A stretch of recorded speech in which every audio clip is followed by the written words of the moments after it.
الرحیم محترم ناظرین کرام، سید اقرار الحسن کی نئی ویڈیو آپ کے سامنے موجود ہے۔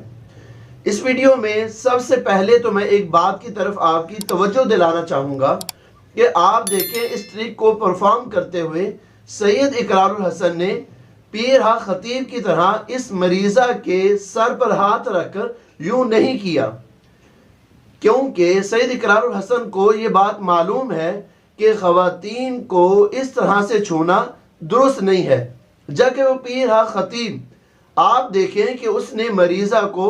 کس طرح سے اس کا استحصال کیا کہ 9 سال اس کے پاس رہی۔ اب میں اصل بات کی طرف آتا ہوں کہ آپ دیکھیں کہ 14 فروری کو جو پیر ہا خطیب اور اقرار الحسن کی ملاقات ہوئی، اس ملاقات پہ سید اقرار الحسن نے بارہا یہ بات کہی کہ پیر صاحب آپ کے مریض نہیں ہوں گے، مریض ہمارے ہوں گے۔ اگر ہمارے مریضوں کو آپ ایکسیپٹ نہیں کرتے تو مریض نیوٹرل لے لیتے ہیں، آپ ان کی آنکھوں سے زنجیریں نکالیں، منہ سے کیل نکالیں، بول نکالیں، جو نکالیں ان کے منہ سے نکالیں، لیکن اس بات کو تسلیم نہیں کیا گیا۔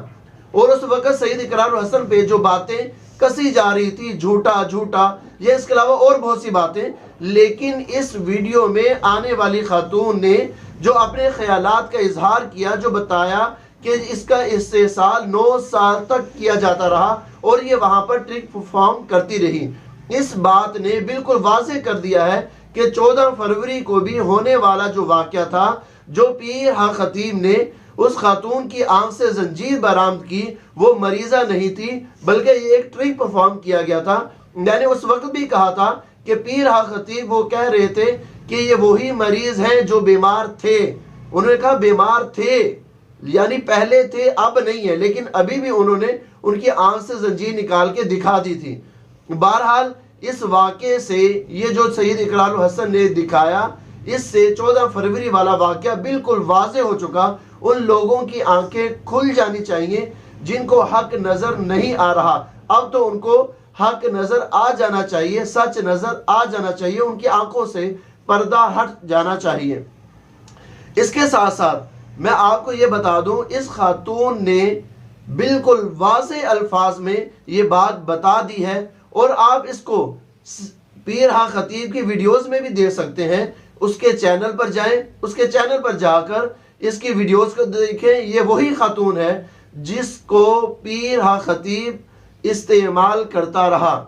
اس کی ویڈیوز میں آپ دیکھ سکتے ہیں، اور اس نے وہاں پر بھی ایک ٹرک پرفارم کیا ہے۔ یہاں پر ایک اور بات جو اس خاتون نے بتائی اور ویڈیوز میں بھی آپ نے دیکھا کہ عامر لیاقت کی موجودگی میں، جب عامر لیاقت ان سے ملاقات کے لیے گئے تو ان کی موجودگی میں بھی اس خاتون نے ٹرک پرفارم کیا۔ راجہ پرویز اشرف کی موجودگی میں بھی اس نے یہ ٹرک پرفارم کیا، اور اسی طرح سے شاہد خاقان عباسی کی موجودگی میں بھی یہ ٹرک اس نے پرفارم کیا۔ عامر لیاقت وہ تو اللہ کو پیارے ہو گئے، لیکن باقی 2 حضرات راجہ پرویز اشرف اور شاہد خاقان عباسی یہ تو موجود ہیں۔ پہلے اس معاملے میں ان دونوں حضرات کے بیانات نہیں آئے، اب ان کو موقع مل رہا ہے، ان کو چاہیے کہ اپنے بیانات جاری کریں اس حوالے سے کہ جب یہ گئے تو وہاں پر اس خاتون کو جو ٹرک پرفارمنس سے کروایا گیا، ایسا کیوں کیا گیا، ان کو دھوکے میں کیوں رکھا گیا۔